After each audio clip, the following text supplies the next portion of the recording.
আসসালামু আলাইকুম। ডিবিসি নিউজে আপনাদের সবাইকে স্বাগত জানাচ্ছি। আপনাদের সাথে আছি আমি মিম। শুরুতেই জানিয়ে দিচ্ছি সংবাদ শিরোনাম। গাজায় দীর্ঘ যুদ্ধের জের, ইতিহাসের সবচেয়ে ভয়াবহ জনবল সংকটে ইসরায়েলি সেনাবাহিনী। যুদ্ধে ফিরতে নারাজ হাজারো রিজার্ভ সেনা, বাড়ছে মানসিক অবসাদ। নেতানিয়াহুর মাথাব্যথা বাড়াল খোদ সেনা প্রধানের সতর্কবার্তা। ডোনাল্ড ট্রাম্পের হুমকিকে অবৈধ আখ্যা ভেনিজুয়েলার। পরিস্থিতি মোকাবেলায় তেল উৎপাদনকারী দেশগুলোর জোট বা ওপেকের জরুরি সহায়তা চাইলেন নিকোলাস মাদুরো। বিশ্ববাজারে তেলের দাম নিয়ে নতুন শঙ্কা। বাংলাদেশে টিউলিপ সিদ্দিকীর কারাদণ্ড নিয়ে তোলপাড় আন্তর্জাতিক অঙ্গনে। ব্রিটিশ মিডিয়ায় উঠে আসছে কড়া সমালোচনা, প্রশ্ন উঠছে দুই দেশের কূটনৈতিক সম্পর্ক নিয়ে। এবং ভারতে রাহুল ও সোনিয়া গান্ধী বিরুদ্ধে নজিরবিহীন ষড়যন্ত্র মামলা। বিজেপির বিরুদ্ধে প্রতিহিংসার অভিযোগ কংগ্রেসের, দেশজুড়ে আন্দোলনের ডাক। বিস্তারিত খবরে যাওয়ার আগে দর্শকদের অনুরোধ করব, দেশ বিদেশের সবশেষ সংবাদ সবার আগে পেতে ডিবিসি নিউজের ইউটিউব চ্যানেলটি সাবস্ক্রাইব করে সাথে থাকুন। ইসরায়েলি বাহিনীর জনবল সংকট। ফিলিস্তিনের গাজায় দীর্ঘ 1 বছরেরও বেশি সময় ধরে চলা আগ্রাসনের প্রভাবে এবার অস্তিত্ব সংকটে পড়েছে ইসরায়েলি সেনাবাহিনী।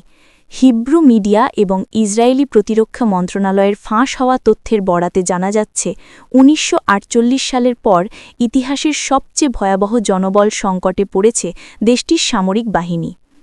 যুদ্ধের শুরু থেকে এখন পর্যন্ত হাজার হাজার সেনা হতাহত হয়েছে। এর বাইরেও যারা দীর্ঘ সময় ধরে গাজায় মোতায়েন ছিলেন তাদের মধ্যে দেখা দিয়েছে চরম মানসিক অবসাদ বা কমব্যাট ফ্যাটিগ।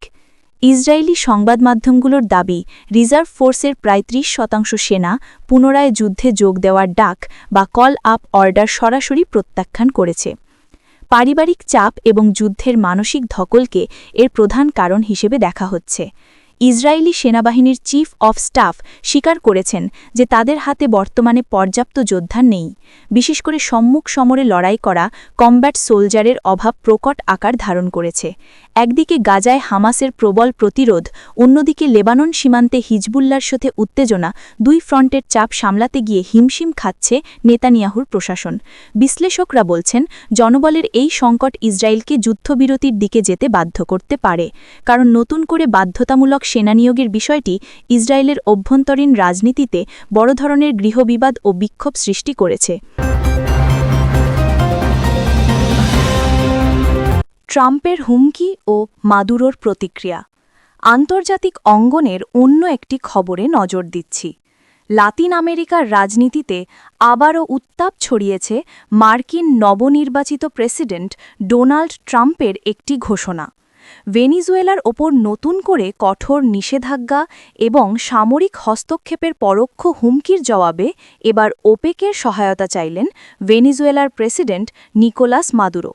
সম্প্রতি ট্রাম্প প্রশাসন ভেনিজুয়েলার তেল রপ্তানির উপর সর্বোচ্চ চাপ প্রয়োগ বা ম্যাক্সিমাম প্রেশার নীতির ইঙ্গিত দেয়।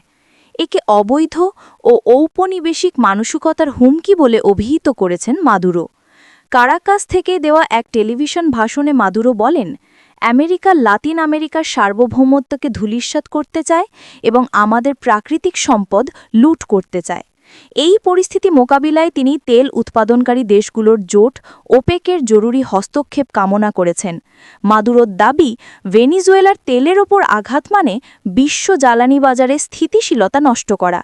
তিনি ওপেকের সদস্য দেশগুলোকে আমেরিকার এই একতরফা দাদাগিরির বিরুদ্ধে ঐক্যবদ্ধ হওয়ার আহ্বান জানান। যদিও সৌদি আরব বা অন্য ওপেক সদস্যরা এ বিষয়ে এখনও আনুষ্ঠানিক কোনো প্রতিক্রিয়া জানায়নি, তবে বিশ্লেষকেরা মনে করছেন ট্রাম্প ক্ষমতায় বসার আগেই ভেনিজুয়েলা ইস্যুতে যে কঠোর বার্তা দিচ্ছেন তা আগামী দিনগুলোতে বিশ্ব তেলের বাজারে বড় ধরনের অস্থিরতা তৈরি করতে পারে। টিউলিপ সিদ্দিকের কারাদণ্ড ও ব্রিটিশ মিডিয়া। বাংলাদেশের আদালতের রায়ে বঙ্গবন্ধু শেখ মুজিবুর রহমানের নাতনি এবং ব্রিটিশ এমপি টিউলিপ সিদ্দিকের কারাদণ্ডের বিষয়টি এখন আন্তর্জাতিক সংবাদের কেন্দ্রবিন্দুতে। বিশেষ করে ব্রিটিশ মিডিয়াগুলোতে এই নিয়ে চলছে ব্যাপক আলোচনা, সমালোচনা এবং বিশ্লেষণ। লন্ডনের হ্যামস্টেড অ্যান্ড কিলবার্ন আসনের এমপি টিউলিপ সিদ্দিকের বিরুদ্ধে এই রায়কে যুক্তরাজ্যের একাধিক প্রভাবশালী সংবাদ মাধ্যম নজিরবিহীন বলে উল্লেখ করেছে। ব্রিটিশ দৈনিক দ্য গার্ডিয়ান তাদের প্রধান প্রতিবেদনে লিখেছে, একজন নির্বাচিত ব্রিটিশ এমপির বিরুদ্ধে অন্য একটি দেশের আদালতে এমন দণ্ড দুই দেশের ঐতিহাসিক কূটনৈতিক সম্পর্কে ফাটল ধরাতে পারে। তারা মামলার স্বচ্ছতা এবং আইনি প্রক্রিয়া নিয়ে প্রশ্ন তুলেছে। অন্যদিকে বিবিসি তাদের বিশ্লেষণে উল্লেখ করেছে, টিউলিপ সিদ্দিক ব্রিটিশ রাজনীতিতে লেবার পার্টির একজন গুরুত্বপূর্ণ মুখ এবং মন্ত্রী পদমর্যাদার দায়িত্বে আছেন। তার কারাদণ্ডকে কেন্দ্র করে ব্রিটিশ ফরেন অফিস বা পররাষ্ট্র মন্ত্রণালয় এবং বাংলাদেশ সরকারের মধ্যে চরম অস্বস্তি তৈরি হতে পারে। দ্য টেলিগ্রাফ এবং স্কাই নিউজের মতো গণমাধ্যমগুলোতে টিউলিপের আইনজীবীদের বক্তব্য ফলাও করে প্রচার করা হচ্ছে, যেখানে তারা দাবি করছেন টিউলিপ সিদ্দিক রাজনৈতিক প্রতিহিংসার শিকার। ব্রিটিশ মিডিয়ায় আরও বলা হচ্ছে, যেহেতু টিউলিপ ব্রিটিশ নাগরিক এবং এমপি, তাই এই রায় কার্যকর করার ক্ষেত্রে আইনি জটিলতা দেখা দেবে।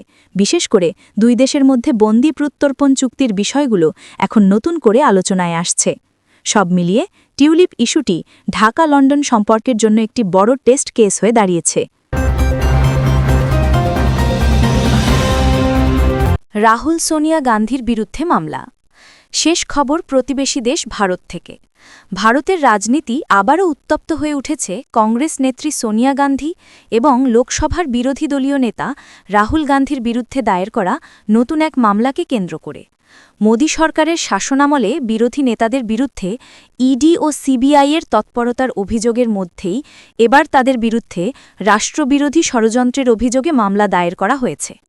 দিল্লির একটি আদালতে দায়ের করা এই মামলায় অভিযোগ করা হয়েছে যে রাহুল ও সোনিয়া গান্ধী বিদেশি শক্তির সহায়তায় ভারতের বর্তমান সরকারকে অস্থিতিশীল করার গভীর ষড়যন্ত্র করছেন এবং দেশের অর্থনীতিকে ক্ষতিগ্রস্ত করতে ভুল তথ্য ছড়াচ্ছেন। তবে কংগ্রেস এই অভিযোগকে পুরোপুরি ভিত্তিহীন, বানোয়াট এবং হাস্যকর বলে উড়িয়ে দিয়েছে। কংগ্রেস সভাপতি মল্লিকার্জুন খাড়গে আজ এক সংবাদ সম্মেলনে ক্ষোভ প্রকাশ করে বলেছেন, বিজেপি রাজনৈতিকভাবে রাহুল গান্ধীকে মোকাবিলা করতে ব্যর্থ হয়ে এখন নিচু মানের মিথ্যা মামলার আশ্রয় নিচ্ছে। তিনি অভিযোগ করেন, আদানি ইস্যু এবং বেকারত্ব নিয়ে বিরোধীদের আন্দোলনকে দমাতেই এই ষড়যন্ত্র তত্ত্ব সামনে আনা হয়েছে। এদিকে এই মামলার প্রতিবাদে আজ সকাল থেকেই দিল্লিতে কংগ্রেস সদর দপ্তরের সামনে বিক্ষোভ করছেন দলীয় কর্মীরা। পুলিশের সাথে কয়েক দফা ধস্তাধস্তির ঘটনাও ঘটেছে। রাজনৈতিক বিশ্লেষকরা মনে করছেন, সামনেই বেশ কয়েকটি রাজ্যের বিধানসভা নির্বাচন, তার আগে গান্ধী পরিবারের বিরুদ্ধে এই মামলা ভারতের রাজনীতিতে নতুন মেরুকরণ সৃষ্টি করবে এবং বিরোধীদের আরও ঐক্যবদ্ধ করতে পারে। দর্শক, ডিবিসি নিউজের এই বুলেটিনে এই ছিল এখনকার মতো। যাবার আগে আবারও মনে করিয়ে দিচ্ছি, সবশেষ সংবাদের আপডেট পেতে আমাদের চ্যানেলটি সাবস্ক্রাইব করতে ভুলবেন না। পরবর্তী সংবাদ দেখার আমন্ত্রণ রইল। এতক্ষণ সাথে থাকার জন্য ধন্যবাদ। আল্লাহ হাফেজ।